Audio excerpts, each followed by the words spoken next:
के साथ वैर मत रखो, विधर्मी के साथ भी।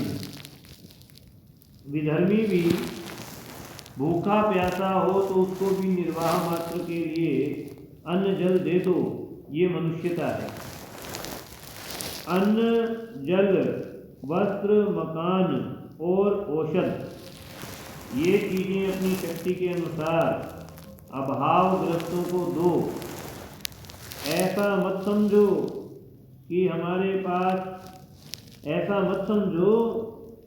पास पैसे कम हैं।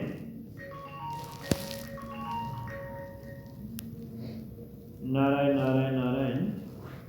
ऐसा मत समझो कि हमारे पास पैसे कम हैं इसलिए कम पुण्य कर सकेंगे। नारायण नारायण।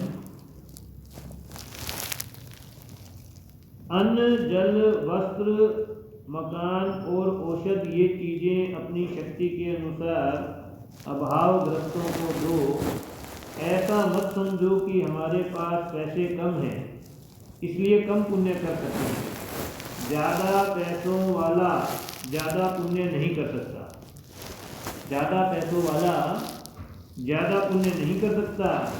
भगवान के यहाँ पैसों की गिनती नहीं होती। भगवान शक्ति देखते हैं कि आप कितना दान कर सकते हैं। आप कितना दान कर सकते हैं। सत सारू दत्त बाटिए, नाको कहत नरा, निपट नकारो न दीजिए, उन्नत देख धरा। इसमें दोहे में क्या बात आई है कि अपनी शक्ति के अनुसार दान दो।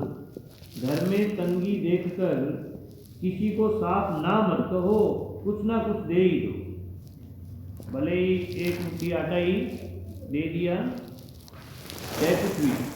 साधारण आदमी जितना पुण्य कर सकते हैं उतना धनी नहीं कर सकते। जिसके पास 5 रुपये हैं वह गाय के लिए 1 रुपया दे सकता है, पर लखपति 10,000 दे तो भी उसके 1 रुपये के बराबर नहीं होता। क्योंकि 1 रुपया देने वाले के घर में कमी आती है। वे 5 रुपये थे, 1 रुपया ही दे दिया, जबकि 10,000 देने पर लखपति को कमी आती ही नहीं। उसके घर में भी वैसी कमी आ जाए तभी वह 1 रुपया देने वाले के बराबर होगा। इसलिए आप कभी मत सोचो कि हमारे पास पैसे कम हैं। आपका उदार भाव कल्याण करने वाला है, रुपया कल्याण करने वाला नहीं है। भाव से कल्याण होता है, वस्तु से नहीं। अगर वस्तु से कल्याण होता हो तो बेचारे गरीबों का, साधुओं का कल्याण कैसे होगा। अगर वस्तु से कल्याण होता हो तो बेचारे गरीबों का, साधुओं का कल्याण कैसे होगा। तो देखिए इसमें क्या बात आई कि महाराज जी ने बताया कि अपने मनुष्य जन्म को सफल करने के लिए 2 काम विशेष हैं। एक तो भगवान को याद करना और दूसरा अभावग्रस्तों की सेवा करना। सेवा करने में भी क्या बात आई कि अपनी शक्ति के अनुसार। और ये ना समझें कि भाई पैसे वाले तो ज़्यादा पुण्य कमा लेंगे, वो ज़्यादा सेवा कर सकते हैं, उनके पास ज़्यादा धन है लगाने को, हमारे पास तो कम है। तो भगवान ये नहीं देखते हैं कि पैसा कितना लगाया है। भगवान आपका भाव देखते हैं कि आप क्या लगाना चाहते हैं, आप अपना कितना हिस्सा देते हैं, कितना आपका दूसरों के सेवा का भाव है, दूसरों के प्रति आपके हृदय में कितनी करुणा है, कितनी उदारता है। तो भले ही आपके पास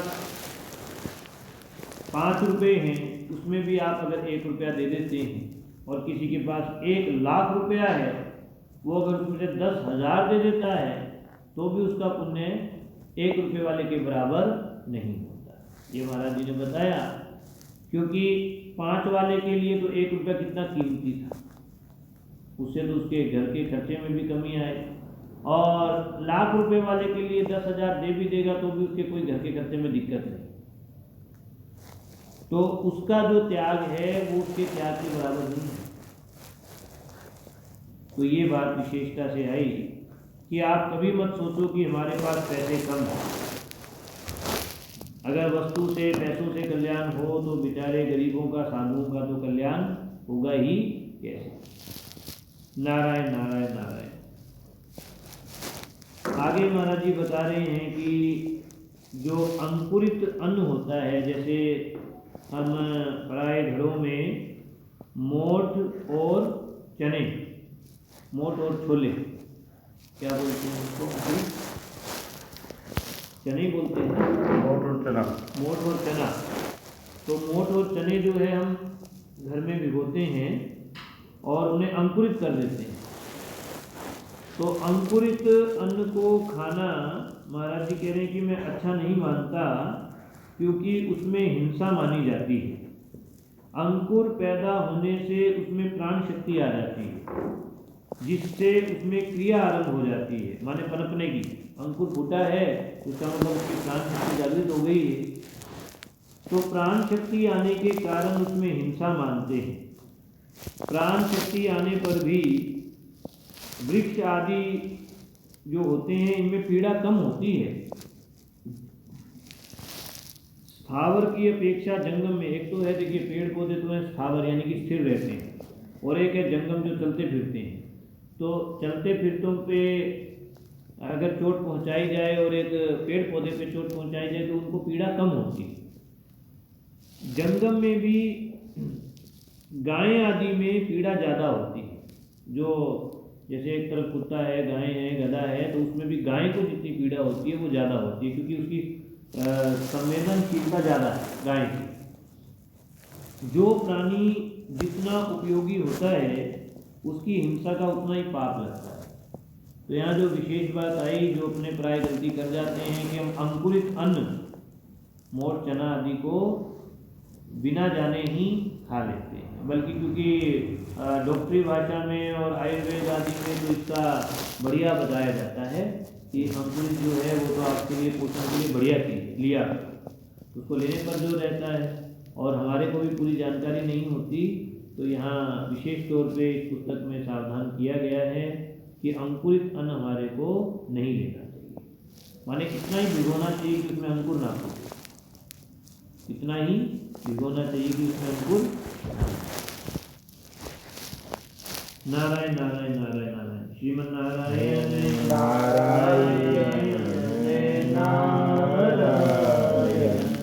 श्रीमन नारायण नारायण नारायण, श्रीमन नारायण नारायण नारायण,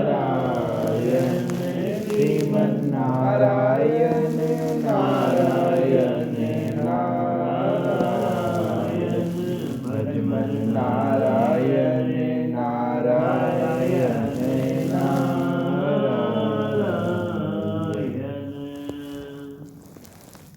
ग्रंथों में मनुष्य शरीर की जो महिमा कही गई है वह वास्तव में विवेक शक्ति की महिमा है।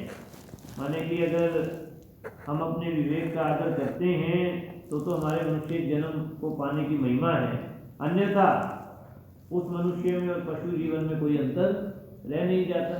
तो केवल मनुष्य बनने की महिमा नहीं है, मनुष्य शरीर में जो भगवान ने विवेक दिया है उसका हम आदर करें तो मनुष्य कहलाने योग्य हैं। तो इस हाड़ मास के शरीर की महिमा नहीं है। मनुष्य में जो विवेक शक्ति है वह अन्य शरीरों में नहीं है।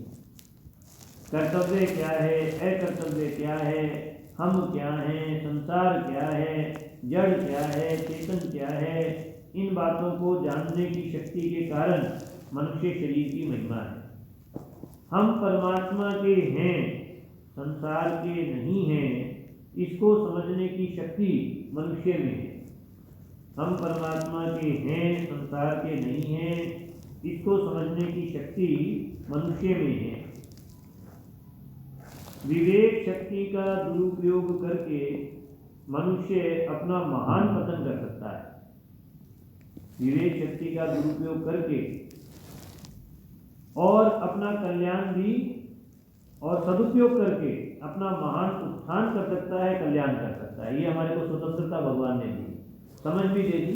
आप उसका गलत उपयोग करें अथवा सही उपयोग करें। संत महात्माओं में जो विलक्षणता आई है वह विवेक शक्ति के सदुपयोग से ही आई है। यह विवेक सत्संग से जागृत होता है।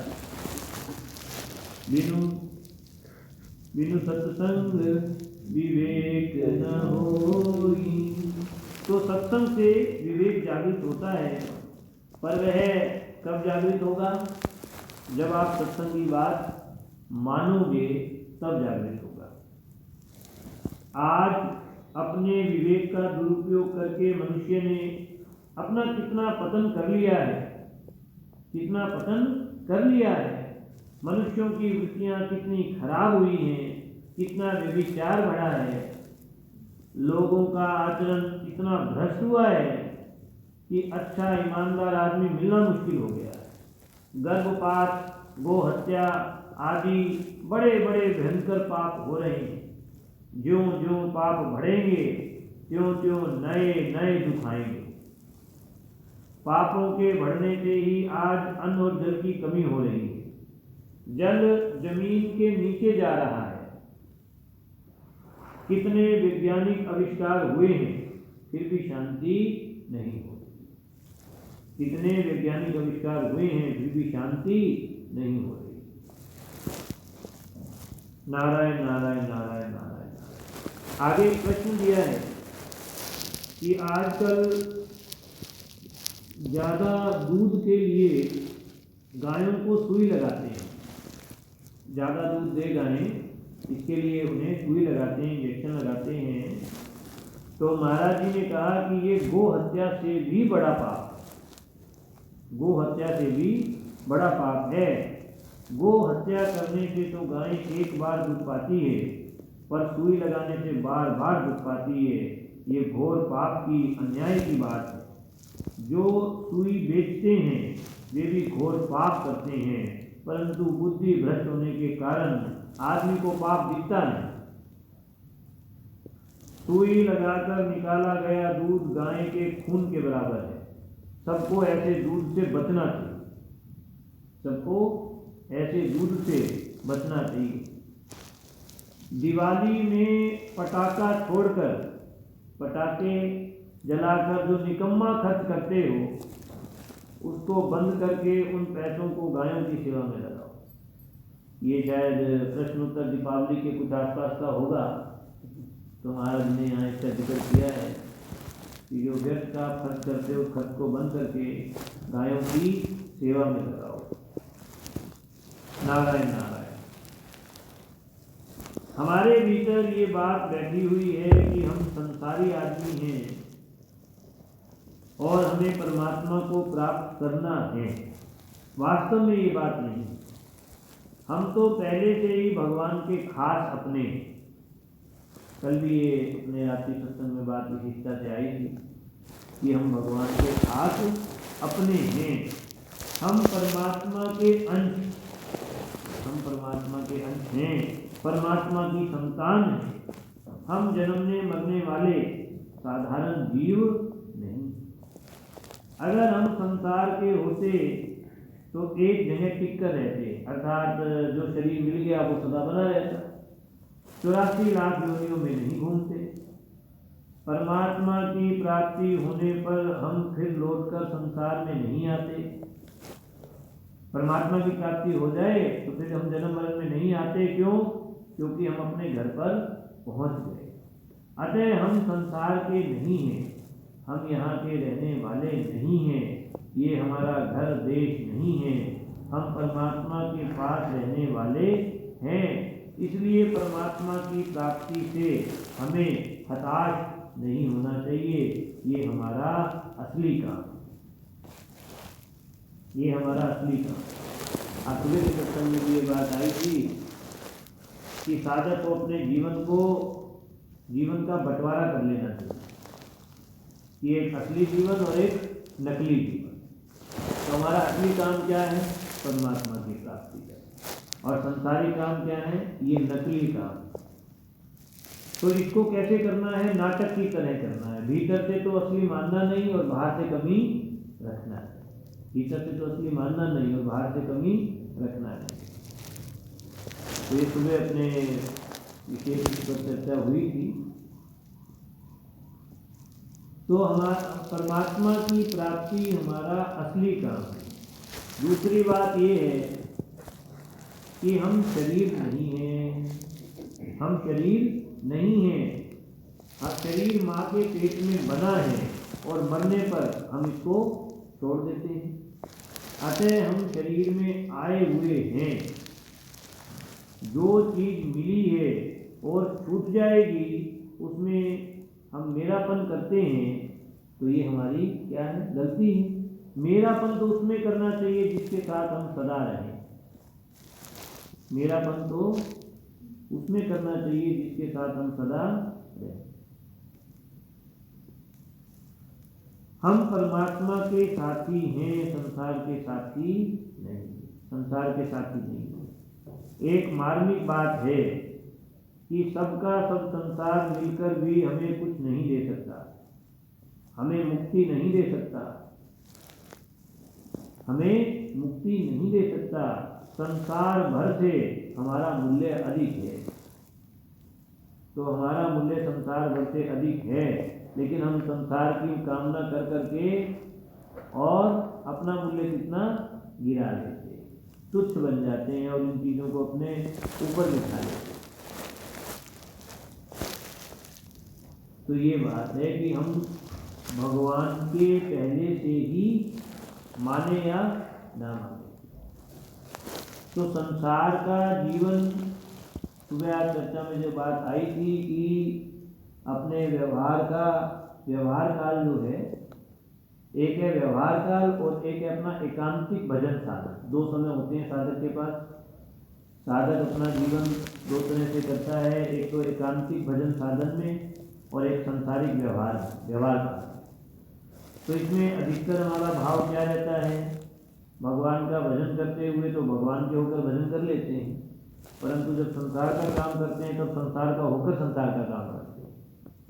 इसमें भी मुख्यतः हम भीतर से संसार के ही बने रहते हैं। मुख्यतः इस चीज़ की रहती है कि हम संसारी। तो अब यहाँ ये बात आ रही है कि हम संसारी नहीं हैं, हम परमात्मा के हैं। इसी बात की भीतर में ये जागृति है, संसार का काम करते हुए भी कि हम यहाँ के नहीं हैं, और भगवान का भजन करते हुए भी कि हम भगवान के। माने एकांतिक भजन साधन तो भगवान का होकर करना ही है, और व्यवहार काल में संसारिक काम भी भगवान का होकर ही करना। हम जो भी काम करते हैं, जो भी शुभ काम करते हैं, भगवान का ही काम करते हैं। श्री कृष्ण गोविंद हरे मुरारी, हे नाथ नारायण वासुदेव। श्री कृष्ण गोविंद हरे मुरारी, हे नाथ नारायण वासुदेव। मच्छर यदि गरुड़ जी से मिलना चाहे, मच्छर यदि गरुड़ से मिलना चाहे तो उसको गरुड़ के पास जाने में देर लग सकती है, पर गरुड़ को मच्छर के पास आने में कितनी देर लगेगी? अर्थात हम परमात्मा से मिलना चाहें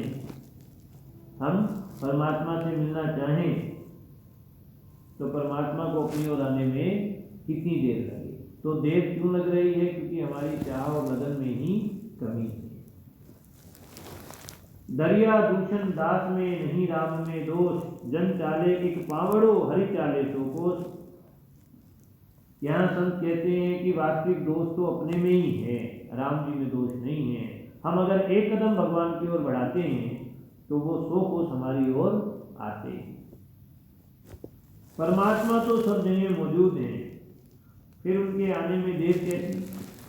देर केवल हमारी उत्कट अभिलाषा की कमी के कारण है। हमारे अवगुणों को देखो, परमात्मा सब जगह रहते हुए भी क्यों छिपे हैं? हमारे अवगुणों के कारण नहीं, हमारे लगन की कमी के कारण हमसे छिपे हैं।